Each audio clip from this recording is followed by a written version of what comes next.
নমস্কার বন্ধুরা, আপনারা দেখছেন পারফেক্ট পলিটিক্স, সাদা বাংলায় রাজনীতির কথা।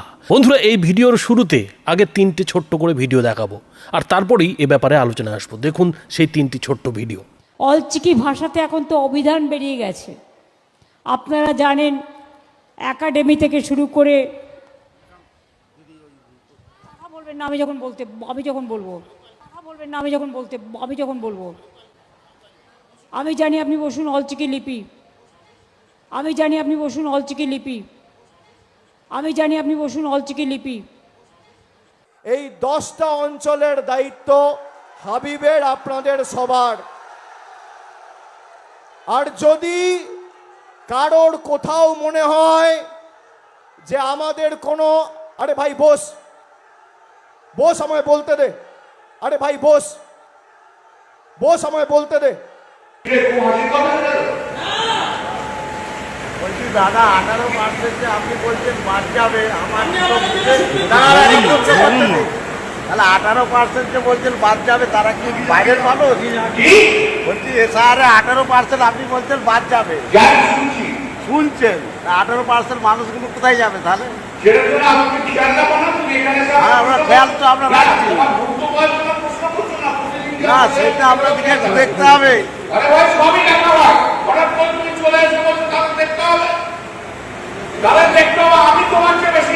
তো বন্ধুরা, আপনারা কি দেখলেন? প্রথমে তৃণমূল নেত্রী মমতা বন্দ্যোপাধ্যায় তিনি ধমক মেরে তৃণমূলের নেতাকে মঞ্চেই বসিয়ে দিচ্ছেন, থামিয়ে দিচ্ছেন যে অলচিকি লিপি না, অলচিকি ভাষা। এবং মমতা বন্দ্যোপাধ্যায় এটা বুঝিয়ে দিলেন যে তিনি যেটা জানেন সেটাই সত্যি এবং সেটাই মেনে নিতে হবে, সেটা মিথ্যে হোক আর সত্যি হোক। এবার আসা যাক দ্বিতীয় ভিডিওতে অভিষেক বন্দ্যোপাধ্যায় মুর্শিদাবাদে জনসভা করছেন, আর সেই জনসভায় তিনি তৃণমূলের কর্মী সমর্থকদের উদ্দেশ্যে বার্তা দিচ্ছেন যে দলের মধ্যে কোনো ধরনের গোষ্ঠীদ্বন্দ্ব চলবে না, তৃণমূলের মধ্যে এই ভোটের মুখে কোনো ধরনের দলবাজি চলবে না, গোষ্ঠীবাজি চলবে না। তিনি যাকে ঠিক করে দিচ্ছেন, যাকে তিনি দায়িত্ব দিচ্ছেন, তাকেই মেনে নিতে হবে। এবং এ নিয়ে যখন একজন কেউ কোনো কথা বলতে চাইলেন, অভিষেক বন্দ্যোপাধ্যায় সঙ্গে সঙ্গে তাকে কি হুকুম দিলেন? আরে ভাই বস, আমাকে বলতে দে। অর্থাৎ যেমন পিসি তেমন যে ভাইপো, সেটা একদম পরিষ্কার জলের মতো বোঝা যাচ্ছে।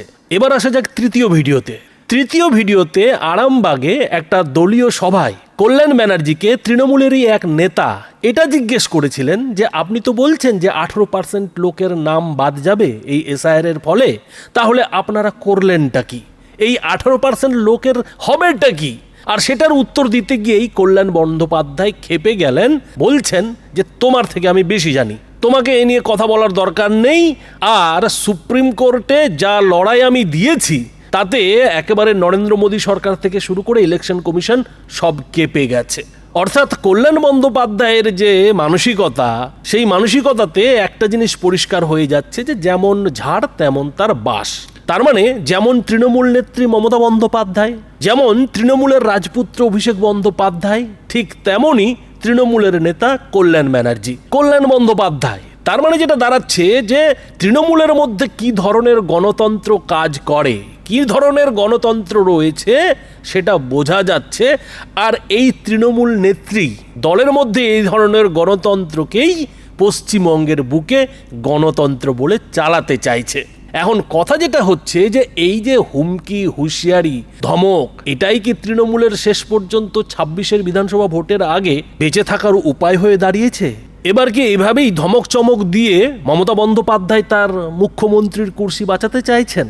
কেননা পরিস্থিতি কিন্তু খুব যে একটা ভালো তা কিন্তু না। এমনিতে মমতা বন্দ্যোপাধ্যায় কিংবা অভিষেক বন্দ্যোপাধ্যায়রা যেখানেই জনসভা করছেন সেখানে যে ভিড়টা জমছে সেটা কিন্তু বলতে গেলে জোর দিয়েই ভিড়টা করানো হচ্ছে। কেননা মমতা বন্দ্যোপাধ্যায় কিংবা অভিষেক বন্দ্যোপাধ্যায়রা কোনোভাবেই চান না যাতে এটা কোনোভাবেই ক্যামেরাতে ধরা পড়ে যে তাদের জনসভাতে ভিড় হচ্ছে না, তৃণমূলের জনসভাতে ভিড় আসছে না। আর সেটা করার জন্য মমতা বন্দ্যোপাধ্যায় কিংবা অভিষেক বন্দ্যোপাধ্যায়রা যে এলাকাতেই জনসভা করছেন সেই এলাকার 3-4টি বিধানসভা থেকে কিন্তু লোক নিয়ে এসে সেই ভিড়টা জমা করানো হচ্ছে। সেটা ক্যামেরায় দেখানো হচ্ছে যাতে এইটা অন্তত মানুষের কাছে বার্তা যায় যে তৃণমূলের জনসমর্থন এখনো রয়েছে, তৃণমূলের পাশে মানুষ এখনো রয়েছে। কিন্তু এত কিছুর পরেও সবকিছু যে ধামাচাপা দেওয়া যাচ্ছে এমনটা কিন্তু নয়। সব জায়গাতেই যে শাক দিয়ে মাছ ঢাকা যাচ্ছে এমনটা কিন্তু নয়। আর তারই একটা প্রমাণ কিন্তু অভিষেক ব্যানার্জির যে কুলপির জনসভা, সেই জনসভায় পাওয়া গেল, দেখা গেল। আর সেই জনসভায় ঠিক কি ঘটলো বন্ধুরা দেখুন। কেউ ভুল পথে পরিচালিত হয়ে বিভ্রান্তির শিকার হয়ে বিজেপিকে ভোট দিয়েছে, তাদেরকে বলুন পদ্ম খুলে দিলে সাপ, ঘরে ঢুকবে কেউ সাপ। এদেরকে ভোট দেওয়ার কালকে কুমিরা নয়। বিজেপিকে ভোট দিলে আপনার চোখের জল নেমে আসবে, তৃণমূলকে ভোট দিলে আপনার মুখে হাসি ফুটবে। সিদ্ধান্ত আপনাকে নিতে হবে। আর বাকি টুকটাক যেটুকু কাজ বাকি আছে, যোগ্যতা প্রায় সব করেছি, টুকটাক যেটুকু বাকি আছে যোগ্যতাকে রেখেই বাঙালির হাত ধরে সেই কাজগুলো আগামী দিন যত দ্রুত সম্ভব মামাটি মানুষের সরকার তৈরি হওয়ার পর আমরা অগ্রাধিকার দিয়ে এগুলোকে টেক আপ করে যত দ্রুত সম্ভব আমরা সম্পূর্ণ করবো, কথা দিয়ে যাচ্ছি। তো বন্ধুরা, তার মানে বুঝতে পারছেন যে আইপ্যাক যতই অভিষেক বন্দ্যোপাধ্যায়ের জনসভায় ভিড় দেখানোর চেষ্টা করুক না কেন, ভিড় দেখিয়ে মানুষের জনসমর্থনের যতই বার্তা দেওয়ার চেষ্টা করুক না কেন, তার মাঝেই কিন্তু শাকের আড়ালে মাছটা কিন্তু উকি দিচ্ছে। মাছটা কিন্তু থেকে থেকেই ধরা পড়ে যাচ্ছে। আর এই যে ছবি, এই ছবিতেই প্রমাণ হয়ে যাচ্ছে যে অভিষেক বন্দ্যোপাধ্যায় কিংবা মমতা বন্দ্যোপাধ্যায়দের পাশে মানুষ কতটা রয়েছে, মানুষের জনসমর্থন কতটা রয়েছে। বন্ধুরা, এ কথা কখনোই বলা যাবে না যে মমতা বন্দ্যোপাধ্যায় কিংবা অভিষেক বন্দ্যোপাধ্যায়দের পাশে জনসমর্থন নেই, তৃণমূলের কোনো জনসমর্থন নেই। অবশ্যই তৃণমূলের জনসমর্থন রয়েছে, কিন্তু সেই জনসমর্থন যে পুরোপুরিভাবে বাংলার 10 কোটি মানুষের জনসমর্থন এমনটা কিন্তু নয়। অভিষেক বন্দ্যোপাধ্যায় বারবার দাবি করেন যে পশ্চিমবঙ্গের 10 কোটি মানুষ নাকি তৃণমূলের পাশে আছে, কিন্তু আসলে কি তাই? সত্যিই কি পশ্চিমবঙ্গের 10 কোটি মানুষ তৃণমূলের পাশে আছে? তথ্য কিন্তু বলছে যে মোট ভোটারের 43% কাছাকাছি তৃণমূলের জনসমর্থন রয়েছে, আর সেটা সংখ্যার হিসেবে 2,80,00,000 কাছাকাছি। অন্যদিকে বিজেপির কাছে 39% কাছাকাছি জনসমর্থন রয়েছে, যেটা কিনা সংখ্যায় 2,38,00,000 কাছাকাছি। কিন্তু এসআইআর এর ফলে প্রায় 80 লক্ষ মানুষের নাম বাদ গেছে কিংবা যাবে।